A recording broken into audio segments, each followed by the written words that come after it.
to Chan 7. Continue with our grade-specific choices for the next school year.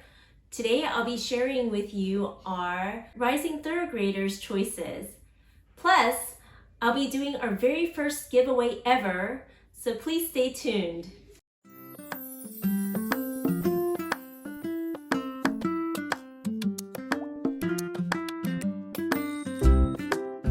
If you're new here, I'm Yuri, dentist turned homeschool mom to 5 kids.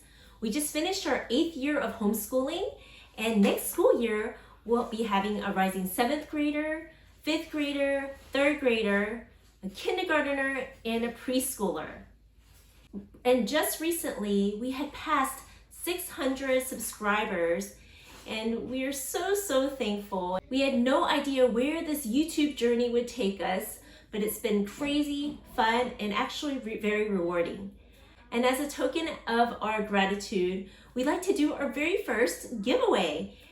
To enter this cash giveaway, we ask for you to like, subscribe, and comment down below in the description box with your favorite subject to teach and what program you use for that subject. And for an extra entry, please follow us on Instagram. If you've seen our video on our 5th grade choices, you may see some overlapping subjects here in this video. And also, when we can and where we can, we like to try to do subjects together as a family. I do have a separate video about our family subjects for the upcoming school year, and I can link that down below in the description box in case you're interested. However, I will mention a couple of our major family subjects like science and history in this video. Our rising 3rd grader learns pretty quickly, and she has shown some interest in writing because of her older sister who really enjoys writing and literature. So I'm hoping that this year we'll be able to spark some of her creative writing juices. However, she really doesn't like any of those programs where you are prompted to write something.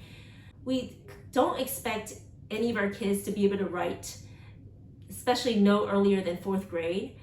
But because she has so much interest, or she's showing interest, we're going to go ahead and start her in some sort of a writing.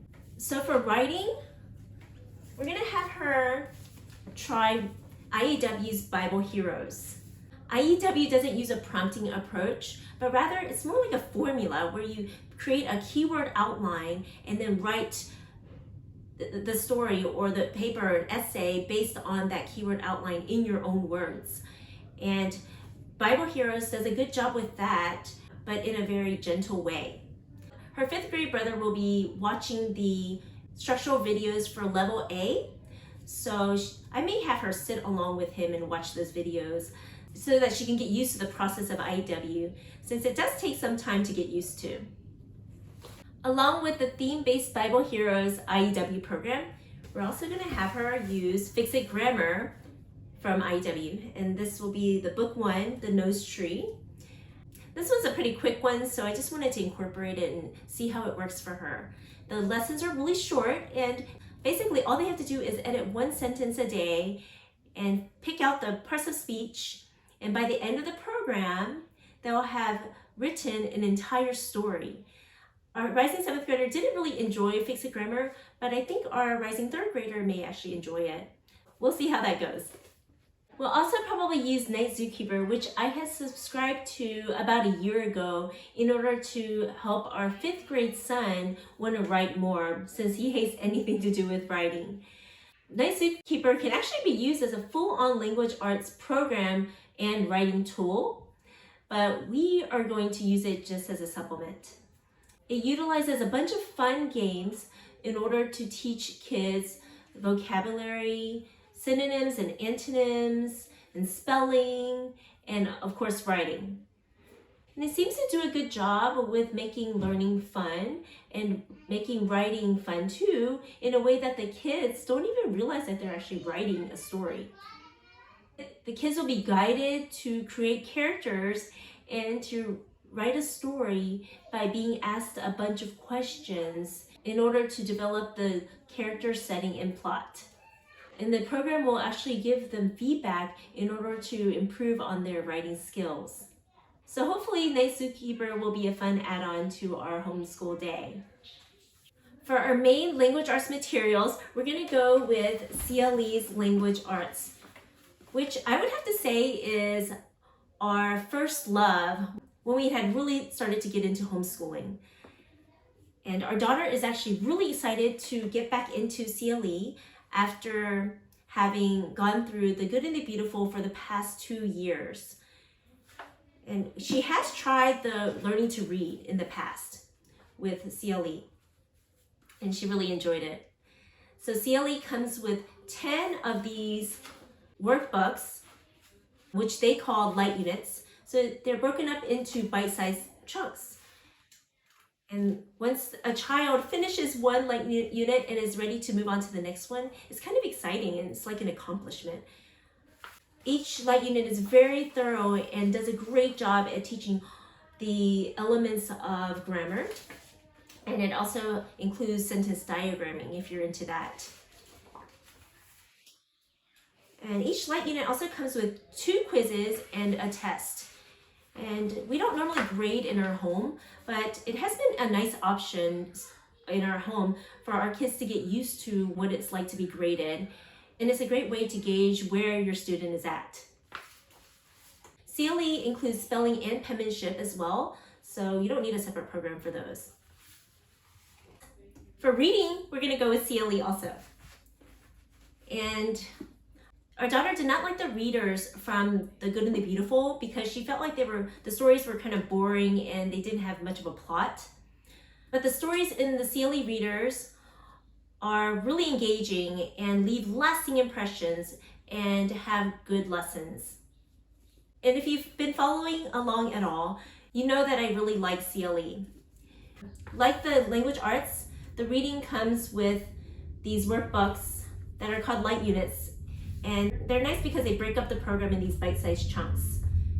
For the grade 3 reading, you're going to get 10 of these light units. But after grade 3, starting with grade 4, there should be just 5 of them. They're nice and clearly laid out and does a very thorough job with comprehension and with different literary skills. So some of the things that these light units cover are comprehension, vocabulary, poetry, Bible, and other literary devices. And just like the language arts, each of these light units come with 2 quizzes and a test. So if you want to gauge your students to where they're at, then those are good options to have. So we are going to go with CLE reading. I've also been keeping my eye on the Critical Thinking Company's Reading Comprehension program.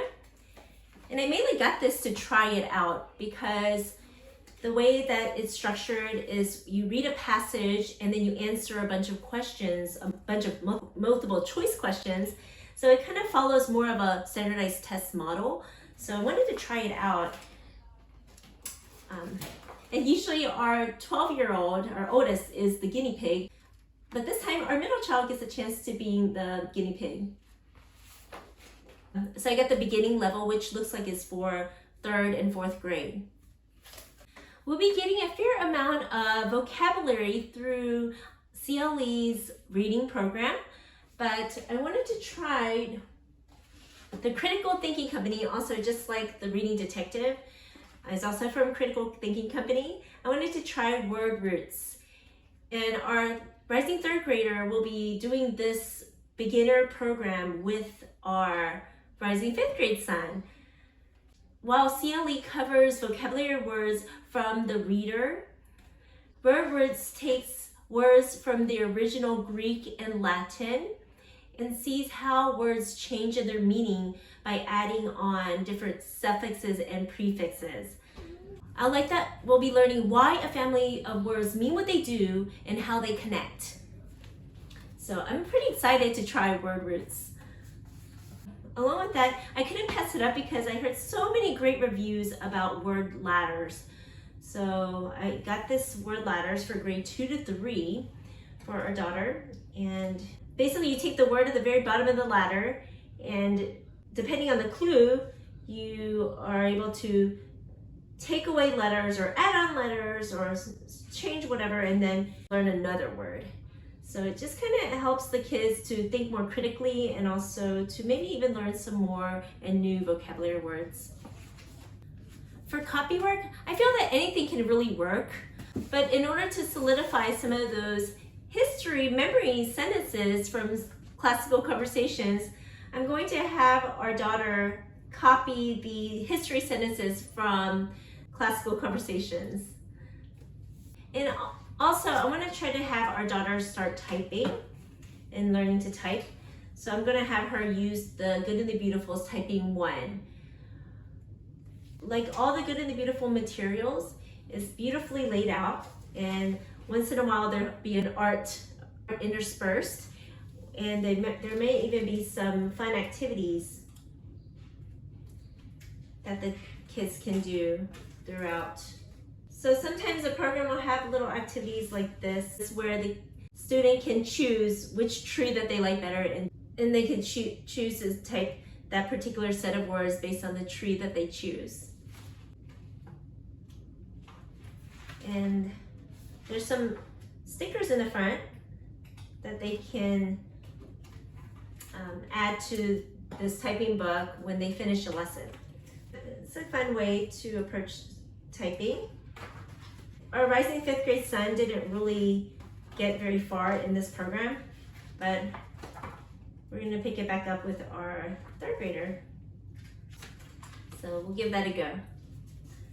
This past school year, our daughter worked on the Scholastic Maps workbook, and she enjoyed it so much that we decided to get her another workbook. So I got her this Scholastic Map Skills for today, and this one covers maps across America. And I mean, it's pretty simple, and the book is pretty thin. I'm sure we'll get through it pretty quickly. So once we get through this one, if we like it, we may get the grade 4. And that one covers more of a worldwide area. And so hopefully this will be quick and fun. For math, we'll be using Singapore Math Level 4. Our family has always used Singapore Math, surprisingly, but Singapore Math has done a great job at teaching our kids mental math and also math that is very applicable to the real world. Actually, my husband has pretty much taken over math for most of our kids, since he actually enjoys math and also enjoys teaching math. So I let him have that one.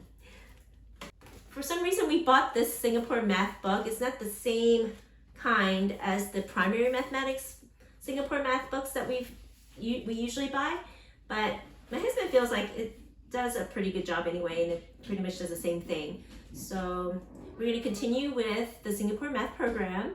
And I do have a video linked down below in the description box explaining math in more detail. So if you're interested in that, check that video out. For our family, science and history are subjects that we do as a family up until our kids are about 6th grade. So for science next school year, we'll be going with Berean Builders, Science in the Ancient World. We had used Berean Builders before, the science in the beginning, but then we had decided to try Apologia, and now currently really loving the Good and the Beautiful science units. But I decided to switch it up a little bit and pick up where we left off with Berean Builders and go with Science in the Ancient World. And this particular volume covers what the ancient scientists got right, but also takes some time covering what they got wrong, because there are a lot of mistakes, and that is science, right? A lot of our science today is what it is because of all the failures in the beginning. So we'll get to be studying science as it was developed. And I do really like how Berean Builders covers a wide range of topics like chemistry, biology, astronomy, botany, and even music.